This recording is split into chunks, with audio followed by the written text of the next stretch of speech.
It's 8 o'clock and I'm here at Frimley on pit 2 on a lake that I've never fished before. But I did walk around earlier in daylight and I sussed out a few likely spots in the edge. I've got a few hours anyway and I'm quite confident of a bite. So I'm going to lower a couple of rods in the edge, sit well back, get a bit of sleep and hopefully I'll be awoken to a ripper. We'll see.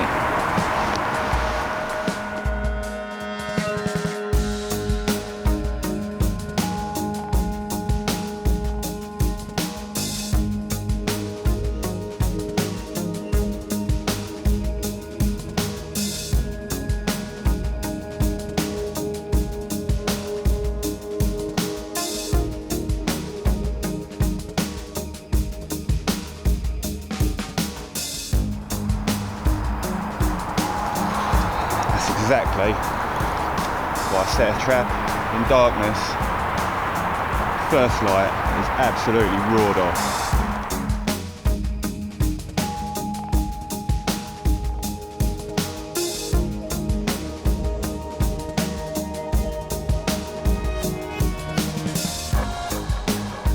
Well, it's not a giant, it's a lovely scaly one. It's just how we like to start the day.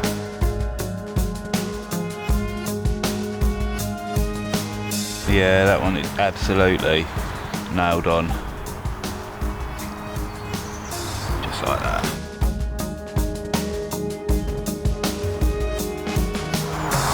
What a lovely carp.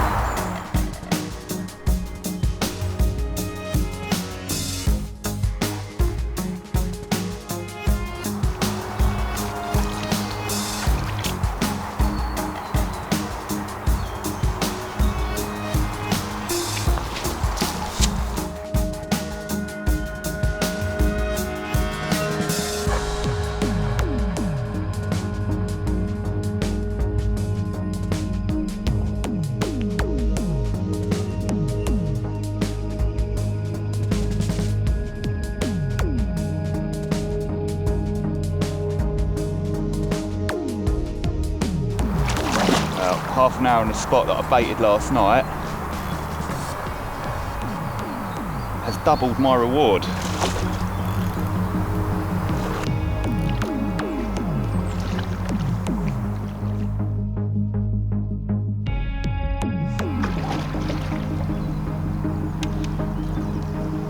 That's why I love Harper Rapid. Just fishing for a bite at a time. Still got time for more. Well, a little bit of speculative baiting last night, just in case spot one didn't pay off. Certainly did pay off. Really cool tail.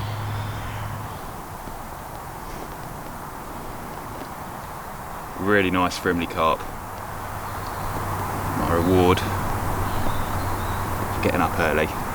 Lovely cod mouth on him, just how we like them.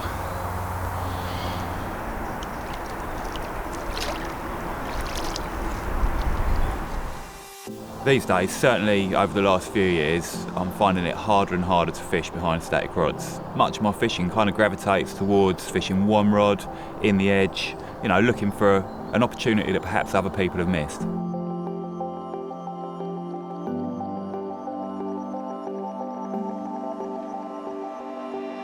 There's a couple of reasons I fish like that these days. Partly it's through lack of time. You know, my sessions are limited, my time's limited to quite short sessions. Partly it's due to wanting to do my own thing. You know, I don't want to jump into a swim after someone else who's been fishing so-and-so wraps on this bait. I'd like to create my own chances, not take opportunities from other people, create my own ones.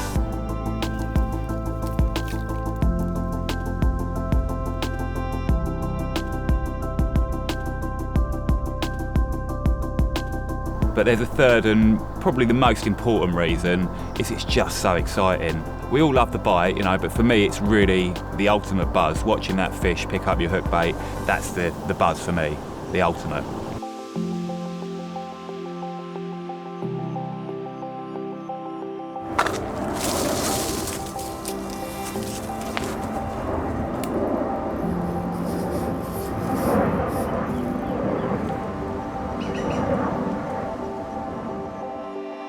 I guess I'm really lucky. The last few years, the mainstay of my fishing home, has been around the Horton complex, and most of the year the water's really clear, so it gives the opportunity to find the carp and to watch them.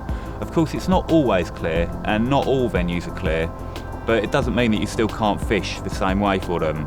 The fish give themselves away in other ways. You know, there are tail patterns, there is fizzing, they jump, you know, and you can tell when they're there. The lakes on the Horton complex I know really well. You know, the likes of the Boat Pool, Horton, Crayfish and Kingsmead, they're all good edging waters. But what I've learnt there, I can take forward and I can use it at any water. The first thing I do when I turn up at any lake, whether I've been there before, whether I know it like the back of my hand or whether it's totally new to me, is I'll go for a walk. I'll take my Polaroids and I'll go and I'll look for carp. First and foremost, I want to find where those carp are and I want to be able to fish as close as possible to those fish. I'm looking for a quick bite. I haven't got time to mess about. Group of fish happily here, right next to the bank. Quite a few of them.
Got him.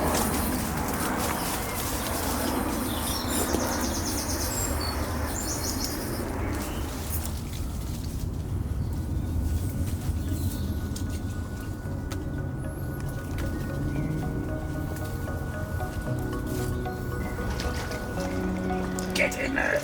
Just a multi-rig. Today was a pop-up day.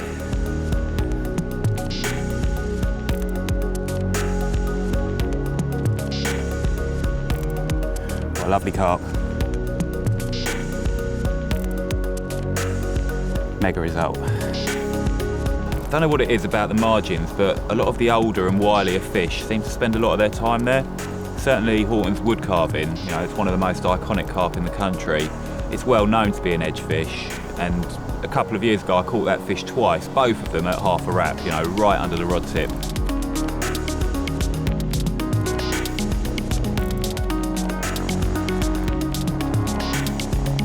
So the wood carving was obviously one of my favourite catches out at the edge, and I've been lucky enough to catch some of the other real gems from the Horton complex, you know, including the Upfront Common, which was again caught with a 1 o'clock in the morning drop in. A very interesting carp called the Black and White from the Boat Pool. It's actually an ornamental, but it's one that a lot of people would like to catch because it's quite unique. That fish doesn't get caught a lot, but when it does, it does get caught out of the edge, and the both occasions that I've caught it have been right next to the bank, and I'm talking inches here. Well, one of two bites at first light this morning. And this one is the old Black and White. And I hooked him pretty much where he sat at the moment.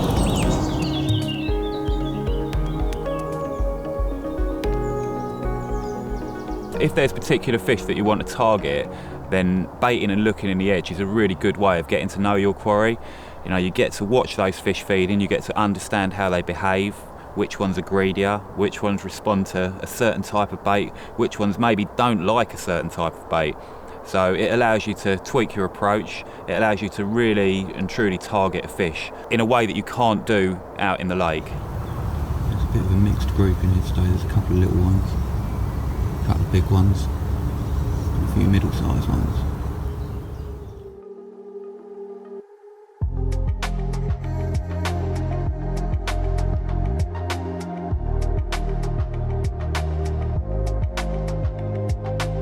One of the most important aspects, or one of the things that you've got to understand about fishing this way, is that actually you don't spend a lot of time fishing. A lot of the time is spent walking, looking and baiting. You know, that is the mainstay. So actually the time spent with the rods in the water is relatively minimal compared to, say, your angler who will turn up on a Friday night, get the rods out and sit there all weekend in the same spot. Over the course of a day on the Horton Complex, walking, looking, baiting and fishing, I can do in excess of 15,000 steps, which is over 10 kilometres. It certainly keeps me a bit trimmer.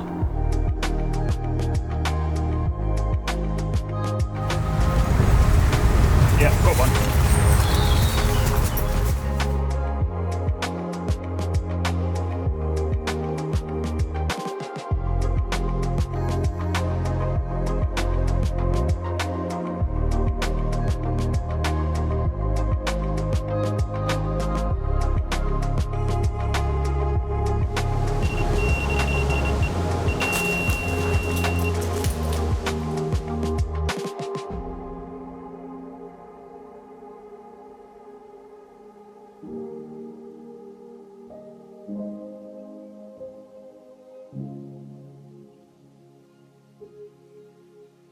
It's a bit cliched, but it's important to stay mobile, you know, and that means cutting down on the tackle, cutting down on the unnecessary gear that you really don't need.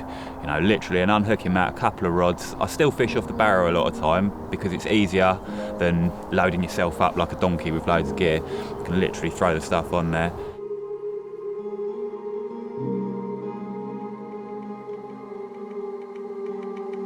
So I'm looking for spots that a carp have obviously fed on, so that can be a bit of clear gravel, it can be an area that's been polished off, it can be an area where the weed's been cleared, or it can be an area which is coloured where the fish are actually have been feeding recently.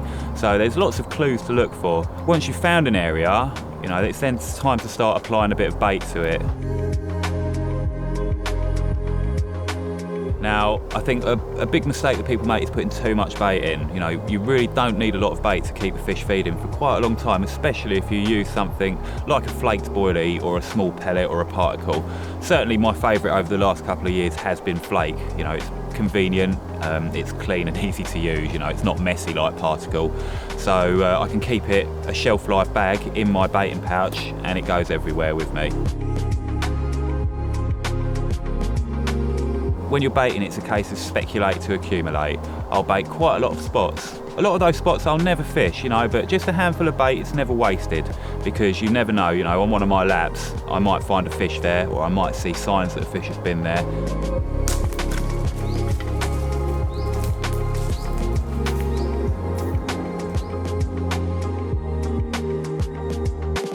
So using flake boilie has quite a lot of advantages actually. It saves you having to crumb it up for one, which, you know, can be quite laborious, but two, that particular makeup of flake flutters down and lays on the lake bed, lays on top of silt, lays on top of weed, all those different sized particles keep the fish really rooting around. You know, you've got everything from dust down to sort of shavings of a full boilie. So it's a really good bait to get a bite over the top of. Another advantage is that you can squeeze it into a ball. As you throw it out, it means that it stays together roughly, you know, and you can get all your bait on one area, which isn't always easy when you're throwing in pellets and particle.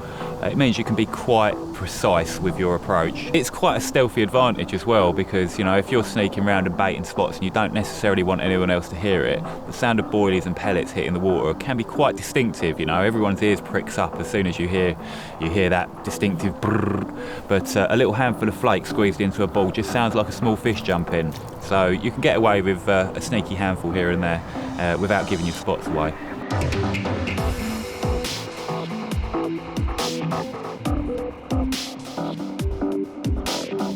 Once you've actually got fish feeding, the next task is to get the rig in, and this is make or break time. This can be the hardest bit. So sometimes you have to wait for them to move off of their own accord. Sometimes it's possible to spook them by throwing a little bit of bait on their heads, you know, just a little bit, enough to get them to drift off and they'll come back and feed.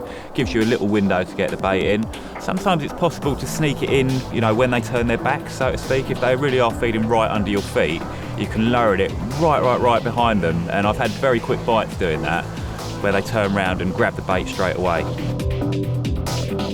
So often I find myself fishing for carp, and quite big carp, in quite tight and inaccessible spaces.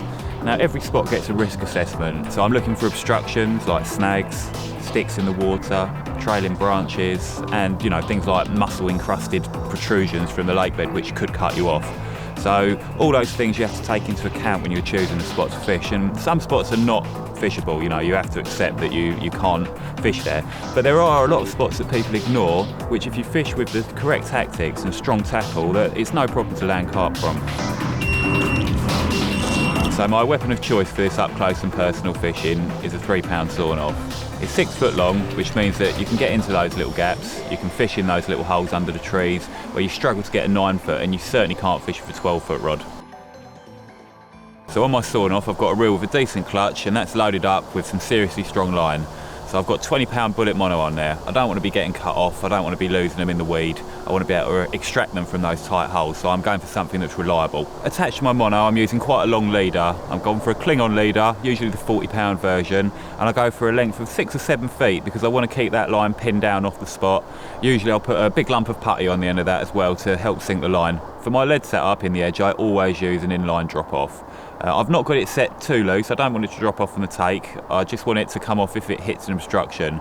A lot of the time I will get the lead back. For me, lead size is less about hooking potential and more about how my lead sits on the lake bed. If I'm fishing a very hard bottom, then you can get away with using a bigger lead, 4 ounces. However, if you're fishing somewhere, a new spot, which hasn't been cleaned off properly and it's got a layer of silt on, you don't necessarily want a really heavy lead that will sink into it.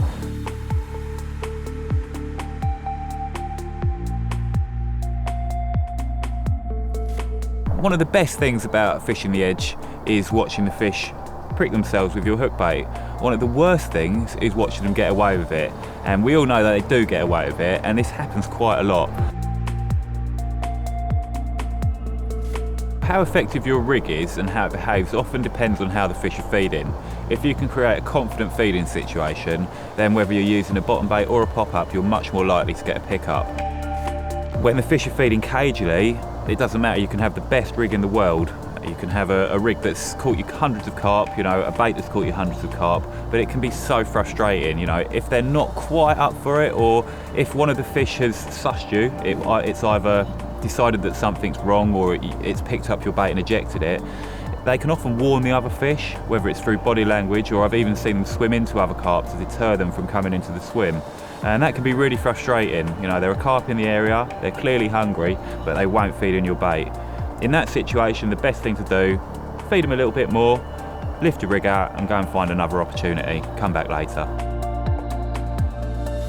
As soon as that rig went in the water, 2 of them drifted off, 2 of them carried on feeding.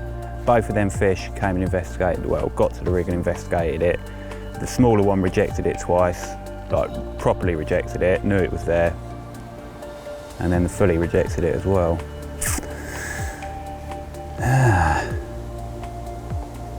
And now, I can't see a fish. We'll give it another 10 minutes. And if they don't show up again, well, it'll be time to go and find some more.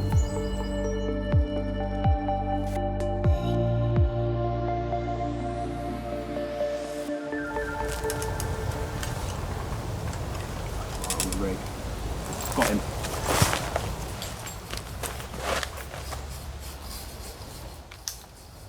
Whoa, he was the only one down there, and I watched him pick the bait up and nail himself. Oh, he's a really strong one. I'm pretty sure it was the fish that I just watched swim over. Went off like an absolute train. I think he's quite done yet.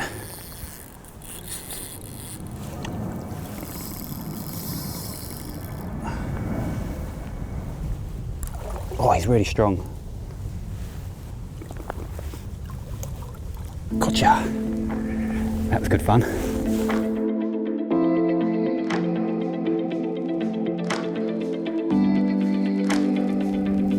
Really angry carp. Beautiful. Watch this one pick the bait up.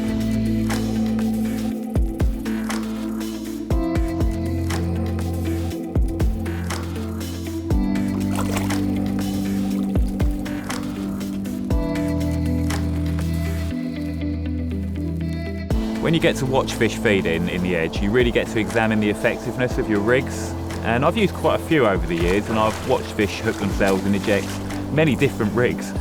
So for me, it's become much less important than actually creating a good feeding situation which allows your bait to be eaten with gusto, and that allows your rig to work properly.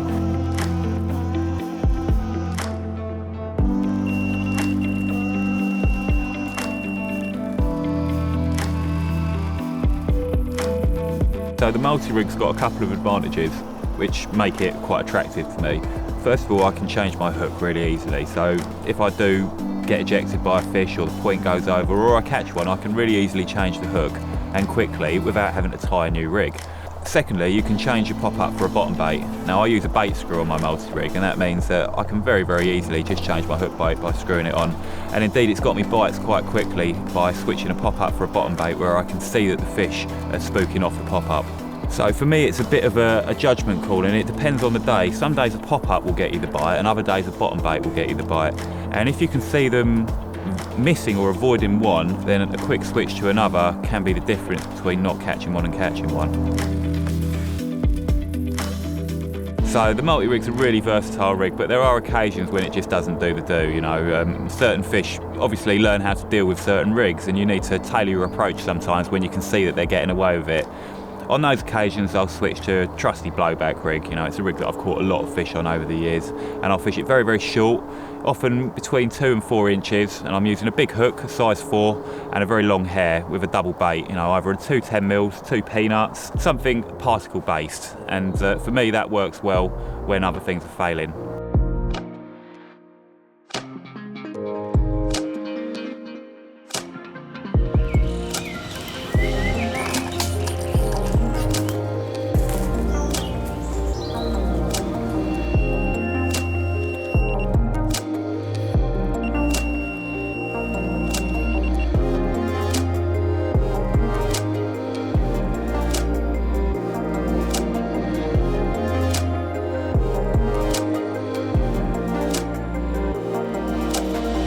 So for me these days fishing is becoming less and less about size and more about the actual enjoyment of the fishing. And fishing where you can watch fish pick up the hook bait, it becomes irrelevant whether they're big or small. You know, this year there was a particular carp on the crayfish pool, one of the old original commons that I wanted to catch, Reggie. And I got it feeding in a particular area in the edge, and I kind of knew that I'd have a chance of catching it. It was there every time that I fed it, it was one of the first ones feeding, and eventually one morning it came in and it nailed my hook bait straight away, you know. So all that hard work had kind of paid off, and I'd actually caught one that I really wanted to catch.